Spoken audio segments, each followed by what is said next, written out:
you do not feel like it. So why do you want to participate in an accountability group? Well, once again, it helps keep focused on your goal, which your goal is to land a job. So they keep you focused on that. And then you helps keep a list of actions that you will say you're going to achieve and the due date for those actions. And we'll talk more about that as we get into what an agenda looks like for an accountability group. And then also is that they will remind you of when actions are not complete or not achieved by a deadline. So, but they do it from an objective level. Like I said before, is that depending on what side of the spectrum your personality is, you can be either too loosey-goosey, so to speak, or you can be too rigid, too hard on yourself. And basically, an accountability group kind of helps to kind of bring the pendulum to the middle, to a happy medium where, yeah, you're being focused on doing something, and if you don't, hey, why, and then dealing with that, but not to the extreme of blowing it off or being too hard on yourself. And then, it challenges you when actions you are taking are not leading toward the goal you desire. So like, if you're in job search and your primary goal is, hey, I'm spending 40 hours a week in my underwear applying for jobs online, well, then your accountability group should be telling you about that. Hey, that's not the best use of your time. Yes, a portion of your time should be doing that, but not 40 hours a week and not in your underwear. So those type of things are something that your accountability group can help you with. Because once again, what is your goal? Your goal is to land a job. And so your accountability group should be looking at your actions, how you're spending your time, and giving you guidance when the use of your time does not match the goal you're seeking. And so that's something even as individuals that we need to be looking at, okay, what's my goal? And then how much of my time am I spending toward getting to that goal? And are the action I'm taking really effective? Like say applying online, it can be very efficient. Man, I applied for 20 jobs today, which if you applied for 20 jobs in a day, let me tell you, you're not doing it right, number one. But yeah, you feel I did, but then, okay, well, how many interviews are you getting out of that 20? And most people are going to say 0. Okay, well, then maybe you felt efficient, but you were not being very effective. And so that's one thing that an accountability group can help you, is making sure that you're being effective with your time. And they can provide a good sounding board, once again, support. They can help keep you moving forward in your job search, even when you don't feel like it. And that happens a lot of times. Like I said, it's an up and down, it's a roller coaster ride when you're in job search. There's days you don't feel like doing anything, and then there's days when you're on top of the world. But the accountability groups kind of help keep you focused and at least moving forward, even on those days that you don't feel like it. So let's talk about some of the benefits of an accountability group. One is that it increases self-awareness. And so basically it helps you really identify what do you really want out of life. A lot of times we're in work when we do what we do because it's bringing in a paycheck. And then all of a sudden, job loss happens. Well, now we actually have an opportunity to really evaluate, what do we want out of life? Do I really want to be doing what I have been doing for the last 5, 10, 15, 20 years, however long it's been? So it increases your self-awareness, which allows you to make more informed choices and therefore get better results. So you can really set back, and an accountability group can actually help you, once again, see the forest for the trees, see through that and help you see those decisions. So it helps increase your self-awareness about really what you want in life and really who you are as a person. What are your strengths? What are your weaknesses? What are your accomplishments? Those type of things. And this is extremely important, and I hope this is enough for you to consider joining an accountability group if you're not one already, is that according to the American Society of Training and Development, being part of an effective accountability group improves your probability of success by up to 95%. In other words, being part of a good accountability group almost doubles your chance of landing a job. So if you really want to land a job fast, join or create an accountability group.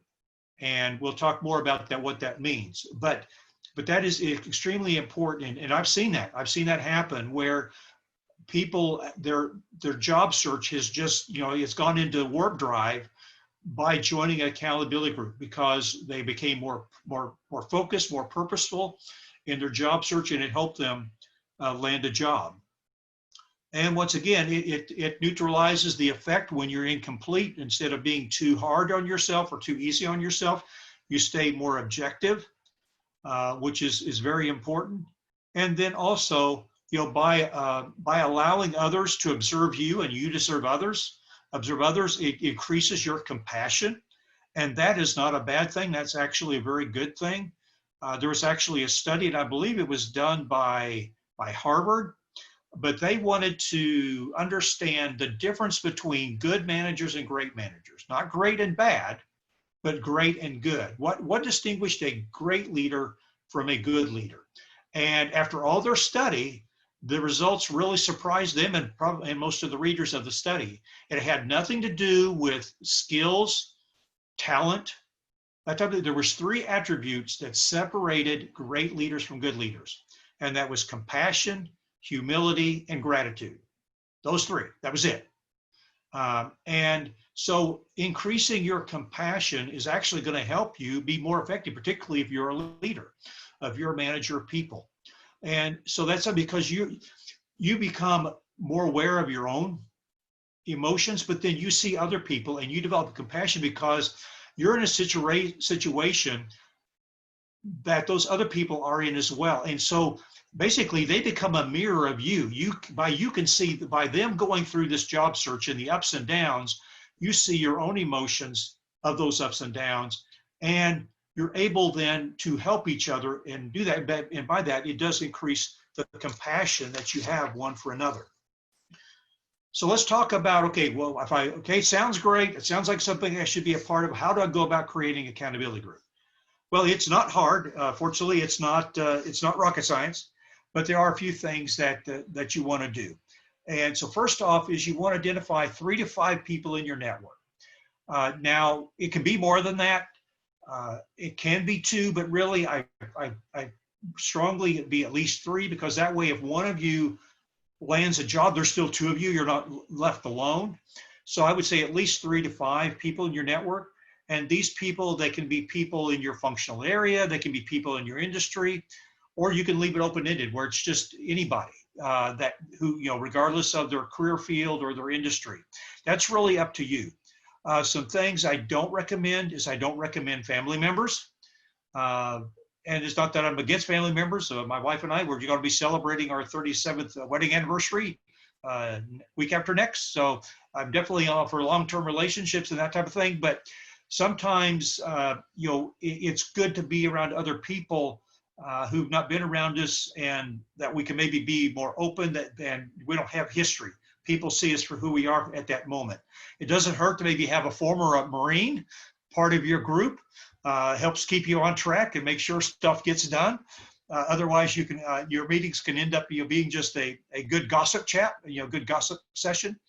But I do ask you to, when you ask people to join, or you're looking to join an accountability group, is make sure that the people that are part of that accountability group are willing to give you constructive criticism.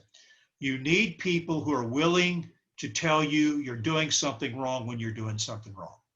Oftentimes, we like to be around those people that always tell us we're doing everything great. We like those yes people because they stroke the ego. But you need people in your accountability group that are going to hold your feet to the fire. That when you're doing something wrong, they're going to tell you, and when you're not being as effective as you should, or you're being, let's say, less than judicious with your time, that they're going to let you know that, obviously in the correct way, in the correct manner, but they're going to, once again, the purpose of it is hold you accountable. Now, you can have accountability groups. That's fine. I have been part of accountability groups that were either all male or co-ed. And so I'm fine with either. I would say though, when it comes to co-ed, is you do need to have some really good rules in place, ground rules in place, because what happens, all of us have masks. When we meet people the first time, is people don't really know who we are. But one of the things that happens as part of accountability group is that oftentimes the masks come down because people see you at your worst. They see you when you're down, and that type of thing. And what can happen is, compassion can lead to infatuation, which can lead to lust, which never ends up in a good place. So that's always one thing is, obviously it's not so bad right now because obviously we can be, a lot of times accountability groups are meeting over Zoom right now versus in person, although with restaurants opening up, there's a lot of accountability groups that are now starting to go back and meeting in person. But that's to be the only one thing there. I say I'm fine with co-ed groups and they're fine, but you just need to make sure that you have good ground rules in place so a relationship doesn't develop out of that accountability group that's going to be detrimental to families involved. So that's my only caveat there. But then you want to set, speaking of ground rules, you do want to set ground rules about how the group will work. So, how often are you going to meet? Usually it's once a week. Is it going to be every Friday or every Monday or whatever? And then how long are you going to meet? Usually most accountability groups, they'll meet for about an hour. Now, sometimes at the very beginning, the meetings may be longer because everybody's just trying to get a feel for each other, trying to get to know each other. But usually it'll be about an hour. And then you need to have ground rules. Okay, what are people going to bring to the meeting each week? Like a goal sheet and a binder, and we'll talk a little bit about that. So what are you going to bring to the meeting? And then guidance about how feedback is to be shared. Or is that guide back? Are you guys going to be like more critical? And by that into constructive critical? Is it going to be dealt with from a respectful perspective? Going to be helpful? Is it going to be objective? That type of thing. Those are the ground rules that you need to have in place. And then, as far as, how long, and we'll talk about this, but how many meetings can people miss? And those type of things. Those are things that you need to work out because you want to try to have as many of those rules made up in advance so that as you want people to feel picked on that, okay, somebody does something, okay, well, now we're going to make a new rule. And that person feels like, well, that rule was just made just for me and it only applies to me. So you want to kind of avoid, so you want to try to kind of, as much as you can, is have a good set of ground rules at the very beginning of your accountability group. And then provide each person with a weekly goal sheet template. And basically, because what it is at the beginning of every meeting, each person is going to make commitments of what they're going to do for this upcoming week related to their job search. And you want a place to write that down. And so you'll have a place for round one, which are the commitments that you're making. And then, on the subsequent meeting, is then each person reports on the commitments they made at the prior meeting and did they follow through and what was the result. And so you'll need a group like that. Now, I have provided to Jeff a copy of my presentation from today. Now, the version I sent him, it actually has more text than what you're seeing on the screen, so that hopefully it'll make more sense to you. Some of the words I'm speaking are actually in that PowerPoint, so you'll be able to, if you're not having to take notes and write down every single word. But also I included an Excel file which has the goal spreadsheet in it so that you can just use if he distributes it, puts it out there on the Career DFW website. But this is what it looks like. So you have a place in the upper right for the people that are part of your accountability group. And then the portion on the left, that's where you make your goals, your goals for the prior week and that you're going to be reporting on. And so you'll report on those goals that you made. And then you will then at the end of the meeting, tell people your commitments for the upcoming week. So there's a place for you to report, a place for your new goals. Now it gives a place for 10. I don't recommend having 10. I would say 3 to 5 is good. If we have more than 5, we're actually fragmenting our time too much and we're actually setting ourselves up for failure. So focus on 3 to 5. Now that doesn't mean that my 5 is I'm going to apply for 5 jobs online this week. Yeah, that's easy out. That would be one. That would be one goal. And maybe another goal is I'm going to attend maybe 2 networking group meetings. And goal 3 is I'm going to try to schedule 2 informational interviews, that type of thing. I'm going to contact 3 former coworkers, whatever. those are the time of commitment, something that's got some substance to it that actually move your job search forward. So, but this is a template that you can use, and what it is that you don't just do this for yourself. You're doing it, you're filling it out for everybody as part of your accountability group, because you don't want to leave it up to that other person who's spouting out their goals, that they're going to hold themselves accountable. You need to be writing down the goals that they are saying that they're going to follow through with, because you need to hold them accountable that they actually did it when you meet next. So this is something that everybody fills out for everybody that's part of the group. But then you're continuing on about creating the accountability group,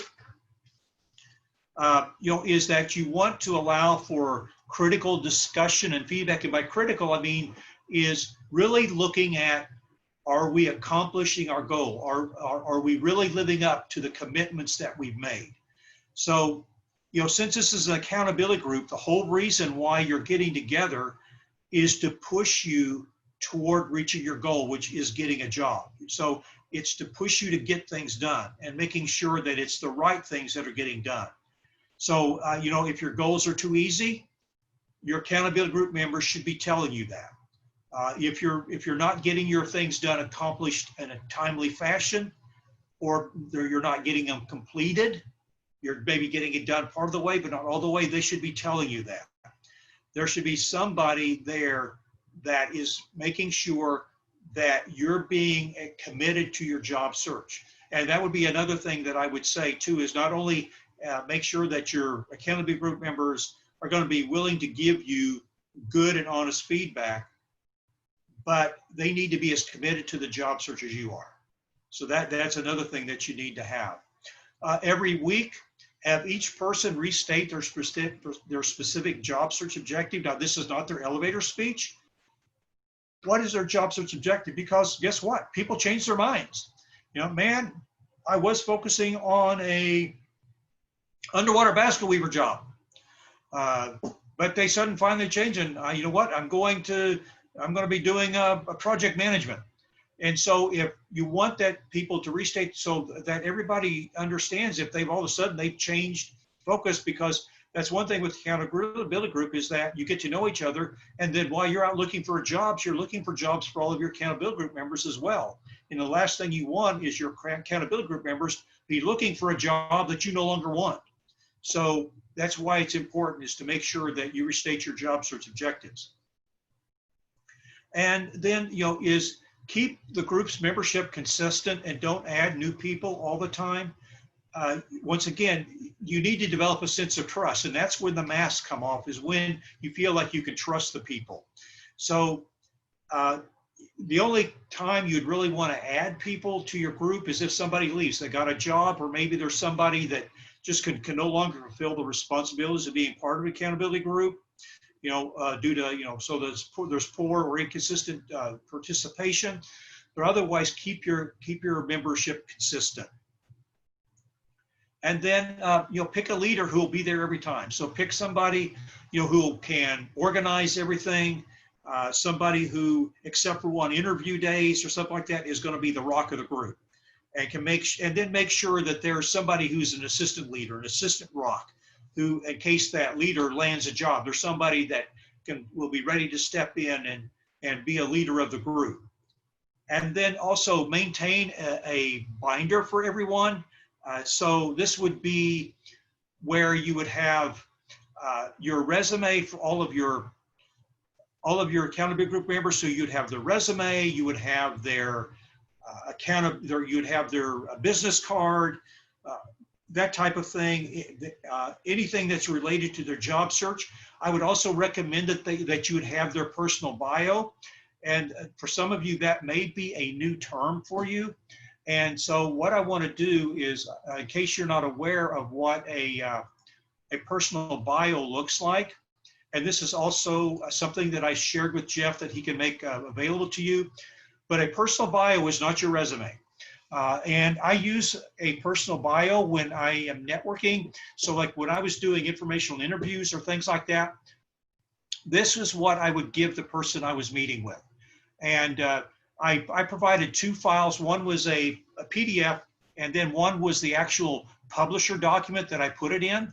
So so you can actually, if this is something that you want to do, you can just take my information out and out of the publisher file and put your own in. But this was a very effective document for me. In fact, I had a number of people, all of them in executive leadership, said, "Man, Clay, this is a great document. I'm going to create one for myself." So this is something I do recommend that you have. And because once again, when you're meeting with people, you're networking with people that you don't know, the key is to develop trust with that person. That's the only way they're going to really open up, is they feel like they can trust you. And that's the purpose of this document. It has a place for you to, to list like your core competencies down the left, but it's more about you as a person. So it's more focused on you, what makes you tick, what are your values, that type of thing, because that's where people are going to feel like they trust you if your values align, that type of thing. So, things that speak out, that about you, like one thing is that one of my strongest skills is a learner. And so that's one of the things I have in here is that by the time I was in junior high, I read the World Book Encyclopedia cover to cover 3 times. I was called the walking encyclopedia when I was in junior high school. But I have that because that just illustrates that that's one of my strengths. So and things like that. I even talk about my personal values, that type of thing, how I grew up, how that's influenced on what's important to me, that type of thing. So that's the purpose of this document. So I would encourage you to have something like this. Like I said, it was very, very effective document for me when I was in job search, and I still have it. I need to update it. The one I have here was the one I was using when I was actually in job search. So encourage you to have something like this. Getting back to our presentation. So I encourage you, so have a binder where you have all that information for everyone. So you have their business card, you have their resume, you have their personal bio. Now it is okay, these days, particularly now with Zoom, we are pretty much, most of all of our meetings are virtually. So obviously you can keep all this electronically if you want, but oftentimes it's nice to have that in a paper form. So you have a binder, but also what you have in the binder is all your goal sheets. So you keep adding to your binder the goal sheets for each week. As new commitments are made and reports on those previous commitments are made, you keep those. And once again, you can do that electronically if you like, technology savvy, but otherwise you would just keep that in a binder. But now let's actually talk about, okay, you found some members, you've agreed, all of you guys have agreed to form an accountability group. How do you go about doing that? Now, one thing I would recommend is take into account is, where do you all live, or is there a place where you all tend to meet that's going to make it easy? Because I don't recommend that you try to create an accountability group that if you got people that are all over the Metroplex, obviously if you're doing Zoom, that's fine. But if you're wanting to meet in person, then what find is that if you have one person that's living 30 miles away or whatever, it soon becomes a difficulty, for them, is that their commitment may wane because it's just taking too long for them to get to the meeting and back.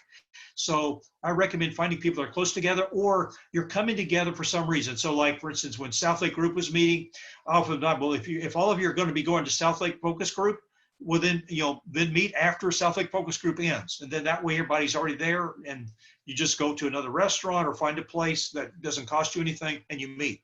So that'd be the one thing I would say to take into account, is particularly if you're going to try to meet in person, is the drive time that some of the people are going to have, because the longer that drive time, the greater likelihood they're going to end up dropping out of the accountability group, or the likelihood that they will not be attending as often as somebody who lives close. So accountability group, the meeting, the agenda for the first meeting is, first off, you just start with the introduction. So what's bringing each person to this group, accountability group? What do they expect to get out of it? That type of thing. So that's what you're doing, is just introducing yourself and setting expectations of what you hope this accountability will do for your job search. And then you set the foundation. And so this is your ground rules for your group. And so this is, like I said, this is extremely important. You want to have as many of these ground rules set up front as possible. There's always going to be things that happen that you may not remember, or that type of thing, or that you just didn't foresee that event happening. But as much as you can, so what is your what's going to be the group's philosophy about confidentiality? Are you going to have the mantra that what happens in Vegas stays in Vegas? What about missed meetings? How many times can a person miss a meeting and they drop out of the accountability group? How often can someone be late to a meeting? And in case of virtual meetings, are you going to allow multitasking, or do people need to be focused and not answering emails and not looking, not watching kitty cat videos and stuff while the meeting's going on, that type of thing. And so you want to have the ground rules, for as many situations you can think of at the very beginning, so that it does, to maintain the integrity of group, and then to make it not look like maybe you're picking on a person if you're kind of creating rules as you go. And so then once you've got the foundation rules established, then you talk about the agenda, what the agenda is going to be like for your subsequent meetings. And we'll talk about that in a little minute. So then you set the agenda for what it's going to be. And then the next thing you do is each person shares what their commitments are going to be related to job search for that upcoming week, or between now and the next meeting of the accountability group. And once again, I would say 3 to 5 commitments that each person, and these are things, okay, I'm going to do these 3 things. And so you're going to list them, and then everybody's going to write them down. So each person lists the commitments that they're going to do for that upcoming week that's related to their job search. And then you end the meeting with gratitude. So each person goes around and they share one thing that they're grateful for. Okay, and you go, Clayton, why? Why in the world is that important? Well, actually, there is extreme importance about that. One, you want to end your meeting on a positive note, but there's another reason why gratitude is critical. And so it not only just relates to job search, but it is especially important to job search because being in job search can be so emotionally draining. But something I want to share with you, there's actually a book written by Amit Amin called The 31 Benefits of Gratitude that you did not know about, how gratitude can change your life. Now, a little bit about Amit Amin. Amit Amin is an avowed atheist, and he thought that gratitude was just some kind of Christian hocus pocus until for some reason, he was forced to actually do a study on gratitude. And as he studied it, he became impressed and just sold on how important it is to have gratitude in our life. And that is that it impacts 5 areas of our life in very significant ways. So that people that are grateful or that practice gratitude exercises, from an emotional perspective, they feel better, they're more relaxed, they're more resilient, they're less envious, they're happier. Personality-wise, they're less materialistic, they're less self-centered, more optimistic. Their self-esteem is increased. They're more spiritual from a health perspective. Their sleep improves. They're sick less. They live longer. They have increased energy, more exercise. From a career perspective, they have better management, improved networking. They achieve goals better. Their decision-making improves, increased productivity. From a social perspective, people with gratitude are more social. Their marriages are healthier. They're kinder. They have more friendships, and the relationships they have are deeper.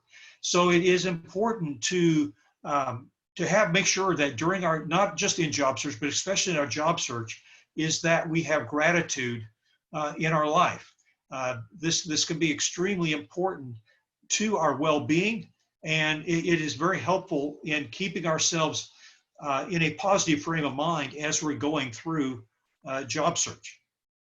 So let's talk about successive job search meetings. So after our first meeting, what does the meeting agenda look like? So what you want to do is then for your second meeting forward is start the meeting with new and good.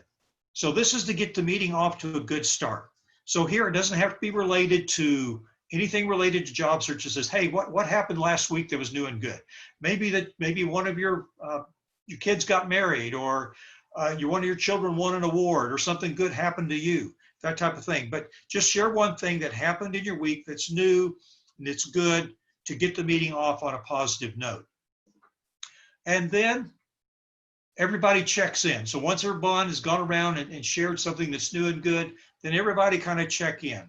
And what you do here is you let the group know how your week went. So at this point, you don't go into your commitments yet. You're just kind of setting the stage for how your week went.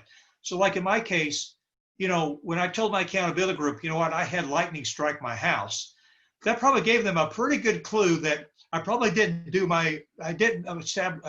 accomplish my commitments that I'd made that prior week. So that's probably is just to allow yourself to give your accountability group an idea of the context for your accomplishments. So, and it's also a good time to let the group know about any questions or challenges that you're having related to job search. Maybe you had an interview and it came out of left field that you were totally unprepared for, or those type of things. This is a time to let the group know that there's some things that I need help with, that they can help with you as they give you their feedback. So once everyone is checked in, then each person goes through the commitments they made for the prior week. And then everybody gives feedback on the commitments that each person made. So each person gets feedback, on, hey, great job, your accomplishment, or so, why did you not hit that? If there was not a reason that was given, hey, what's going on? And this is where, people have to say, you know what, you're spending way too much time applying for jobs online. You need to be out. You need to be out and, contacting your former coworker, which, by the way, more people land jobs from former coworkers than any other avenue. So I strongly encourage you is to reach out to any former coworker that you have, regardless of years ago. We've had people that I've known who reached out to someone they hadn't spoke to in 20 years and it led to a job. So it's great because one, they provide an avenue for you that most people can't, because one, they've seen you work, they know your work ethic, so they can speak to that. And two, if they are a great employee, you benefit from the reputation that they have, that their reputation is transcended to you. So there's two great reasons why you should be contacting any person that you worked with in the past. And what I recommend is go through your memory data bank and think of all those people that you have a positive memory of working with, because more likely if you have a positive memory of them, they're going to have a positive memory of you. Reach out to them, because that could be an excellent way to land your next job. Once again, more people land jobs through former coworkers than any other avenue. So definitely do that. But so people will give their feedback to your commitments. And then once the feedback's done, then everybody gives their commitments for the upcoming week. Once again, 3 to 5 commitments that you're going to do the next week. That will be reported on in the following week. And then once those commitments are made for the upcoming week, then once again, you end the meeting with gratitude. Everybody goes around and says something that they're grateful for. And then once that is done, then you conclude your meeting, and then you go about and you focus on accomplishing the commitments that you made during the meeting, so that you can have a positive report on the next meeting. And that's the purpose of this whole thing, is you want people in your group that you respect, and the last thing you want to do is let them down. And that's it's not from a bad perspective, but that's what will drive you to get through, because there's going to be things in job search that you just flat don't want to do. The one thing in job search that I dreaded doing was redoing my resume to match the job description. I hated that. I would almost rather have bamboos put underneath my fingernails than to redo my head, because I hate rework. That's what I do in work as an operations manager, is I try to squeeze out rework. And what are you doing when you're having to target your resume? You're reworking your resume. And so that was something that I had to use as a kind of a stick approach on me, is commit, okay, I'm going to apply for these jobs and I'm going to target my resume, because that was probably the only one way I was going to get it done, because I hate doing it. So that's something that can help you, is being part of accountability group can help you accomplish the stuff that you don't want to do, but you need to do. It can help give you that momentum that you need to push through to the finish line, which can get you that job that you're looking for. So that is a critical thing that can really help you with the accountability group. And like I said, once again, as we said it toward the beginning, is that the people that are part of a good accountability group, it improves their chance of success by almost 200%, 95%. It almost doubles it. So I do strongly encourage you to join an accountability group and make sure it's a good one. You don't want it to be just a gossip group or a poor me group. You want something that's focused on getting the job done and helping you get the job done. But as we are wrapping up the presentation for today, once again, I do encourage you, gratitude is a big deal, but what I encourage you to do is every day in the morning when you first get up, when your hair's like this, in my case, it's like this because I got less of it. But go in and look at yourself in the mirror and smile at yourself. I learned this back when I was in my mid-20s, and I was surprised. I saw immediate change in my mood. And normally I'm one of those that when I wake up, I'm up. I'm not one of those that I'm up, but I don't wake up till 10 o'clock. When my feet hit the floor, I'm awake. But I noticed and so I've made it a practice from that point forward, is every morning just go in the mirror and smile at myself, and I immediately feel a change in my mood. Sometimes I go, but man, that's a silly grin or whatever, but it just, I recommend that you try it. And then 2 is vocalize. Just don't think it, vocalize something that you're thankful for. It's going to get your day off to a good start. And that's what you want, at least, is start the day off good, and that will be extremely helpful. But our last slide of the presentation, so these are some of the sources that I used in putting this presentation together. But there are a couple of scriptures that just like refer to kind of speak to the importance of being in having accountability in your life. Accountability can be part of that. And that is, whoops, I just lost the screen here. I need to go back here. One too far. Yeah, I went one too far. Yeah, there we go. I accidentally hit my mouse. I was just trying to minimize so I could see the entire screen on here. But so, there's a couple of scriptures here. One is Proverbs 18:1. Whoever isolates himself seeks his own desire. He breaks out against all sound judgment. So basically, if you're doing job search alone, you're not using sound judgment. Okay. Proverbs 15:22. Plans fail for lack of counsel, but with many advisors they succeed. And then Proverbs 15.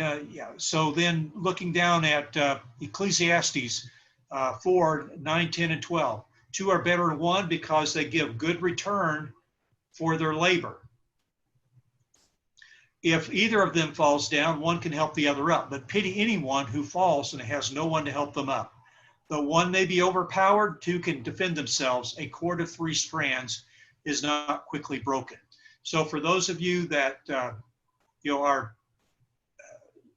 follow the Bible scripture, there's some strong scriptures that really speak about the importance of having some accountability in your life and making sure that you're not going through life, particularly a job search, on your own. And so with that concludes our presentation today. Feel free to I'll open it up to any questions anyone has as far as accountability groups or something that's job search in nature. Just an FYI for everybody on Zoom, I did post the accountability spreadsheet and Clayton's Excel or his PDF and publisher view of his bio, but I also will include it in the email I send out this afternoon, so everybody will have a copy of it. Let's see here. Do we have any questions? Anybody? You can unmute your mic if you got a question. This is Phil Elsner. I've got a question, mostly for Jeff. Are we going to be able to have a downloaded copy of the chats to see everybody's contact info? I will send that. I will send out everybody's contact information with my weekly email, so you'll get that this afternoon. Of people that were in today's meeting? Yes. Thank you. Any other questions? Hey, Clayton, this is Tony. I have a question. I love the idea of accountability groups. I've actually tried to start a couple without success. Either it just didn't come through or whatever. So what's your advice for starting one from scratch? Well, like I said, you want to find people that are as committed to the job search as you are. And like I said, it helps. You know, if you're doing it virtually, it's not so important to find location. But I would say that if there's been where people have had issues with accountability groups sustaining themselves, it's where either they were trying to invite people to their accountability group who were really not that committed to job search, or they lived too far away from the meeting site. And so people just, it got to the point where it was too much of a chore. You know, people didn't, it was taking too much of their time, maybe cost and gas and stuff like that to do that. So that would be what I would say. And I would also make sure, you know, that you as a person are committed to the job search, and that you're willing to help others as well as getting help from other people. So I would say, you know, one, you need to be committed to the job search and need to be committed to the accountability, and then finding those people that are in job search that are as equally committed as you are. And like I said, if you're going to try to do it in person, either they live relatively close to you, or they're going to find it easy to go to the meeting site wherever you're meeting. Like when Plano or North Dallas goes and starts meeting again in person, maybe once again, there's a lot of people that go out to lunch afterwards. Maybe you'll do that. You know, you'll go to lunch and meet there, or have lunch and then have your accountability group meeting after lunch or whatever. So that, I would say those are the two things that I've seen that have been issues for people. But otherwise, other than that, you know, I've seen a lot of great success. But those would be two things I would say is to avoid is inviting people who maybe are not that committed, and then two, maybe live too far away. Mhm. Thank you. Hey, Clayton, Cliff Maynor. First of all, thank you for putting a lot of great structure in front of something that can be distinctly beneficial, I think, to all of us. A question I've got is the power of everyone now being exercised in this virtual meeting scenario. Seems like we could possibly be more picky with the groups that we create in this regard. Would you advise us for or against finding folks that have similar professional needs? In my mind, it seems like you could really bolster the conversation that way. Well, yes. I mean, I would say it's fine either way, because I've seen success both ways. Okay, it's more about the commitment and that people have, and the skill set that people have, personalities that people have. So I've been part of several different accountability groups. Now, in fact, the first one I had, we were all from different career fields and different industries, but it was very effective. We had another one, it was co-ed.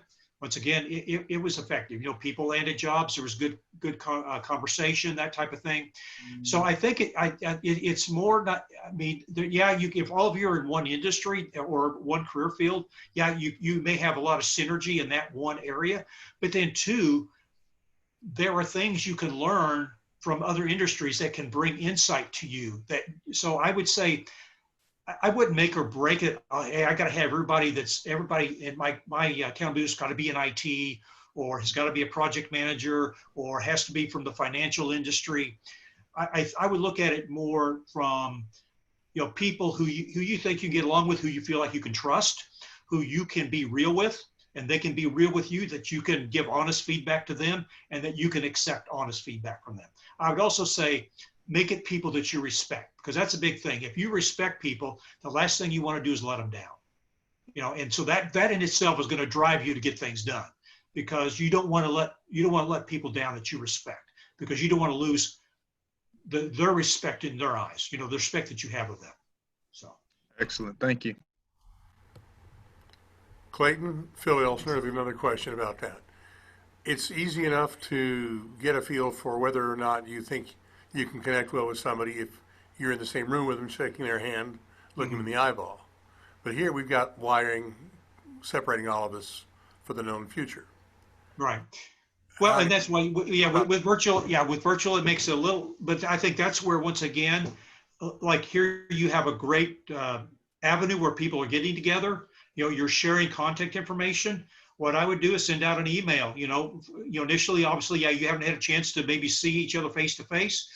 but send out an email to the participants in the meeting today and say, hey, I'm interested in forming an accountability group or joining an accountability group. One is our one already in existence that I can join, or are some of you willing to join an accountability group with me? And how, and then, and if people say yes, then you can start, maybe having a Zoom meeting to just get to know each other and see, hey, yeah, is this going to be a good fit for me? And then, you can kind of, call it down, maybe start with 10 people that say, hey, I want to be one. And then you end up with maybe, 4 or 5 that actually end up saying, yeah, we really do. We think we're going to work together, and then go forward.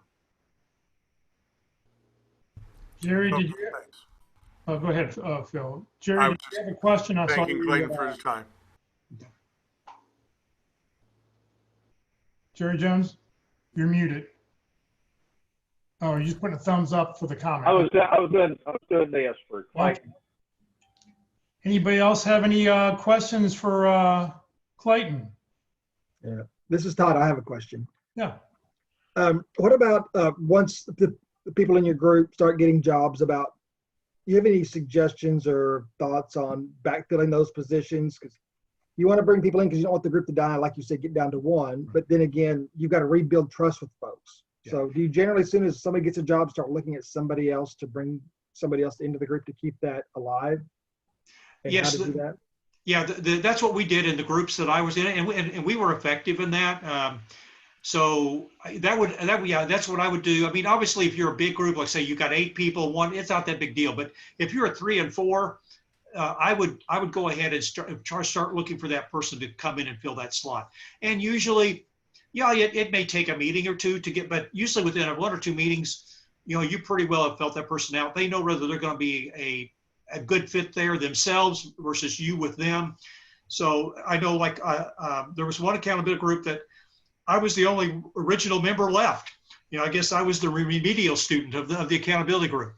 So everybody out of the first 5 landed, and I was the last one. And I had to.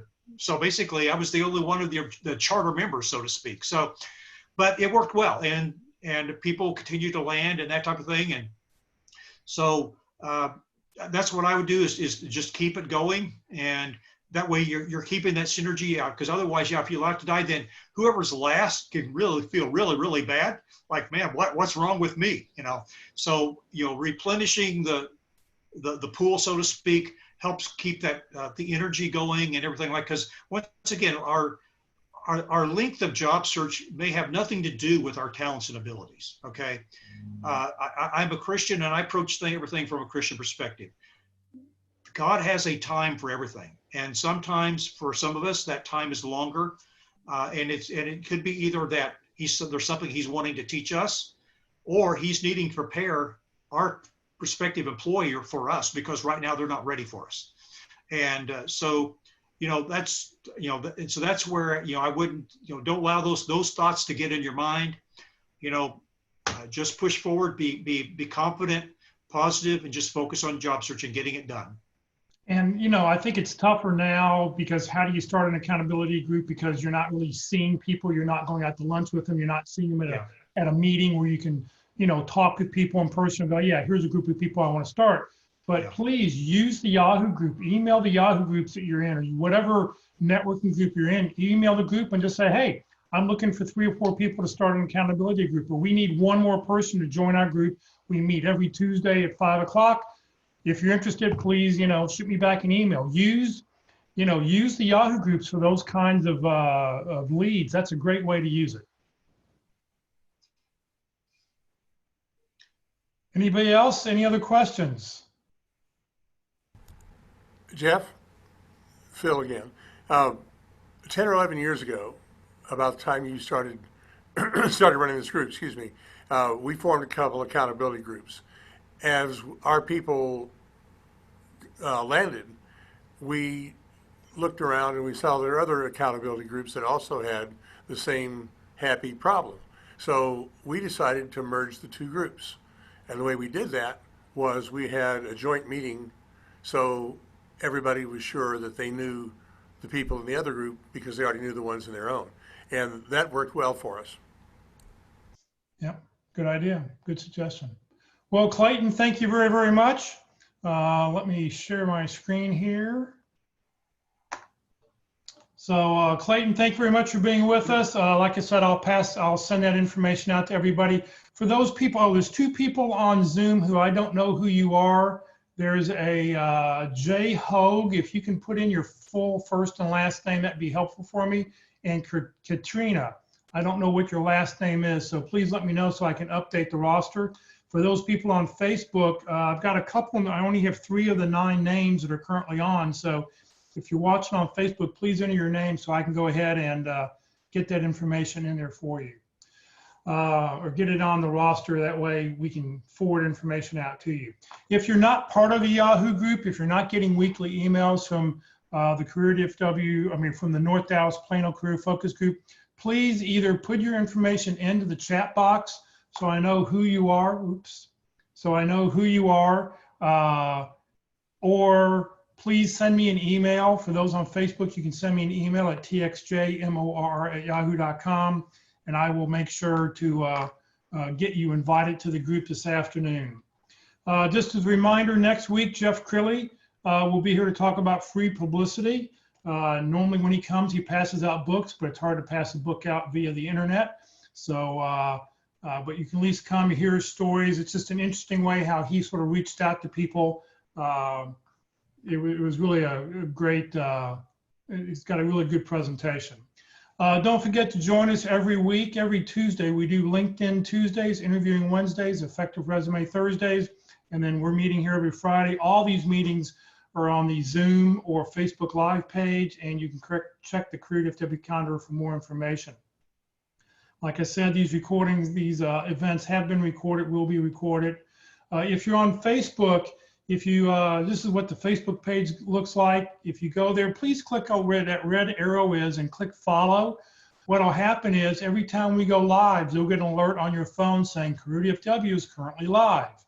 And where the blue arrow is where all the videos are located, and they're all grouped together by groups. So you can see all the resume videos together, all the North Dallas group meetings together, all that stuff is located there. On the YouTube channel, it's the Career USA YouTube channel. If you click where the green arrow is, it'll go to playlist, and what'll pop up is what you see just below it. And then down on the red arrow, you can click view full playlist, and it'll show you all the events for that particular event. So what we want, I know a lot of people have already done this, but for those people who haven't, open up your chat box and make sure it's going to everyone, so make sure that I see it. We want you to enter your name, phone number, email address, what positions you're looking for, and 2 or 3 target companies. And I will compile all this information from the chat box, and I will send it out in an email this afternoon that I send out with all the other stuff that's going on. So please, if you will, put your name, phone number, email address, position you're looking for, position you're looking for, a couple target companies, and that would get everybody in there. And I'll put that back up again. Sorry, I didn't mean to get rid of it too soon. So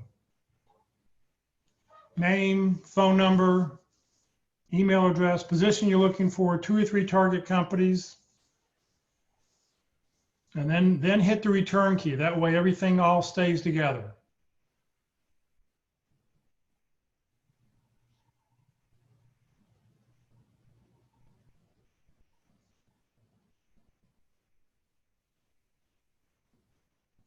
All right. Well, Clayton, once again, thank you very much for your time. My pleasure. Glad to do it. Great presentation, and it's so easy now doing Zoom because it doesn't matter where you live. It's not like you have to drive. I know you live in Fort Worth. You wouldn't have to drive an hour to come see us up in North Dallas or up in Plano. So thanks for being part of this. For everybody else, have a great week. Have a good weekend, and hopefully you'll join us next week for one of our presentations. Otherwise, we'll see you next Friday. Happy Father's Day to you dads. Happy Father's Day to everybody. Yeah. Everyone have a good weekend. Thank you. Thank you.